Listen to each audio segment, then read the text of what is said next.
The tip this week, sorry I've got a cold, I'm sorry for that, is about even tension and how to notice if you have uneven tension. Now this swatch has fairly even tension. By that I mean the stitches are approximately the same size, side by side, and from row to row. It's not perfect, but this is hand knitting, and hand knitting will never be completely perfect. Besides, this swatch has not been blocked. Blocking often will smooth it out a bit. It's not going to fix a tension problem, but it might smooth it out. This swatch shows uneven tension. Notice how the rows alter in size, that there are some big rows, small row, big row, and they seem to alternate very evenly. You frequently see this with continental knitters who generally knit in the round, and the general cause is purling. Now, I'm not going to demo, unlike I do in my other videos. In my blog, which the link to the blog is listed in the description of the video, I discuss some possible solutions, or actually ways to get solutions, because this is a big problem and you first need to figure out exactly why you're doing it, and the causes aren't simple. This video is primarily to show you if you have a tension problem, and this was brought about by a basic student of mine who sent me some swatches and wanted to know. This is a classic tension problem. Now up here we see a very common tension problem as well. Notice how on one side everything's fine, but on the other side there's columns of larger stitches and they gradually fill in with the tension.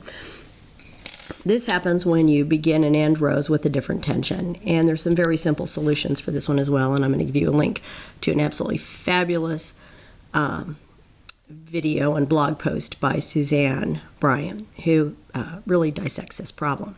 Now, this would be a problem if you're actually making a garment. If you're making a garment and this is one side of the back and this is the other side of the back, you got a problem. It's not going to hang right. It's going to be puckered when you seam it. It's just not a good situation. For this situation, this is a problem too. For one thing, it's ugly. And hate to break it to you, this is ugly.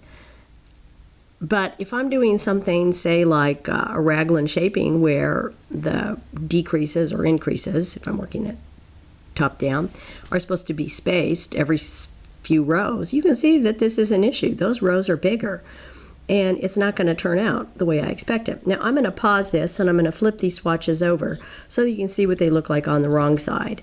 That sometimes is even easier to spot. Okay, I'm back, and this swatch, you can see that there's pretty consistent appearance between these stockinette ridges. Right up here on that last row bind off, I've got a little bit of a gutter, and I'd like to tell you I did that on purpose, but I didn't. If this were, for a garment or something, I would have taken more care.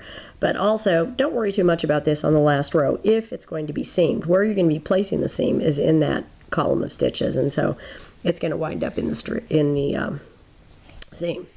Now here is the one where there was a general appearance of uneven rows, and it actually looked corrugated. You will see these deep gutters. Now when this is really a problem, and I know you've all seen them, I have Aran sweaters where reverse stockinette is the filler stitches, and it looks like this. The nicest thing you can say is, oh well, it sort of looks like it was intentional.